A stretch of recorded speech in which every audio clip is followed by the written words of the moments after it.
Today on the Wealth Cafe, we are going to dive into a topic that I don't think is talked about just enough, and those are required minimum distributions, also known as RMDs. I will be calling it RMDs throughout the video today because that's typically the lingo you are going to hear from different financial advisors or your tax accountant, maybe an estate attorney. So I want you to get used to that language. So first, let's break down what in the world is an RMD. So for me, it always helped understanding why the RMD was created. The required minimum distribution is only on your accounts for retirement that you have not paid taxes on yet. So that would be your traditional 401k, a traditional IRA.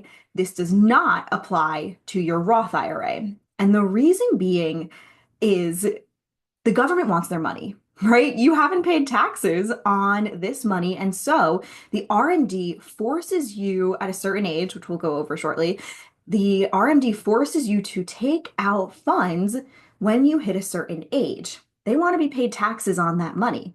We're also going to dive into how that is calculated. So I will break that down for you as well. So each year, if you are born between 1951 and 1959, at the age of 73, you are required to start taking your minimum distributions. How do you calculate that age or that amount? We will cover that in a moment.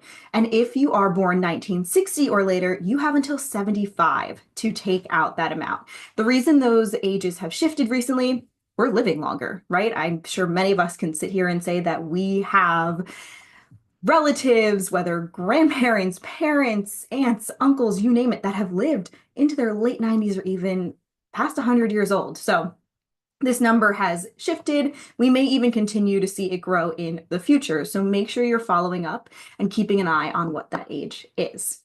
So what happens the year you turn either 73 or 75, depending on when you were born? What happens, right? Okay, you have to take this required distribution. What does that mean?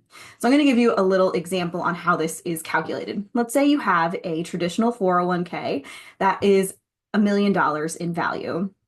$1 million is the value on December 31st of the prior year. So we're currently in 2025. So we'll say that December 31st of 2024, you had a valuation in your traditional 401k of $1 million. There is then a formula, and you can head on to, even if you do a quick Google search, I know Schwab has an RMD calculator, the IRS has a worksheet that you can use, and there is a formula that's quick that you can plug into there where you put in your age, you can put in the value of that $1 million, and it will generate for you the amount that you need to take in the RMD for this year. What happens if you don't do it? Well, the penalty has actually been reduced. It used to be that you would pay a 50% penalty on every dollar that you didn't pay. Yeah, you heard that right. So if you had a $50,000 RMD, you would pay a $25,000 penalty just for not taking it. However, that has been reduced to a 25% penalty. No one wants to pay that. So make sure when you hit these ages, and this is something too, if you work with a financial advisor, whether it is myself or a different financial team, that they should be reminding you of. And some people want to take it throughout the year, a little bit each month. Some people want to take it as a lump sum so they don't forget. Or I've also seen people who wait until that deadline of taking it at the end of the year, right against racing the clock, because they just want to wait it out. And everyone has their reasons for why they want to take the RMD when they do. And so make sure this is something that you are tracking. And can you take more than just that RMD? Of course you can. Keep in mind that you haven't paid taxes on this account. You were receiving a tax deduction when you were making contributions during those working years. And so once again, the IRS and the government want their money, which is why the RMD exists. So they're saying, hey, come on, it's time to pay those taxes.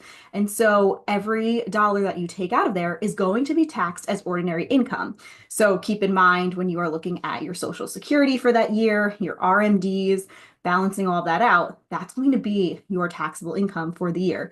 Plus, if you take any additional from this account. So something you should be working with your financial advisor on is discussing how much money in addition that you should be taking from that account, if you should be taking any at all, or what other accounts you can pull from in order to live on. And some people, to be honest, I've seen through my career, they don't actually even need these RMDs. So make sure as you are working with your financial team that you are conversating with them and communicating with them.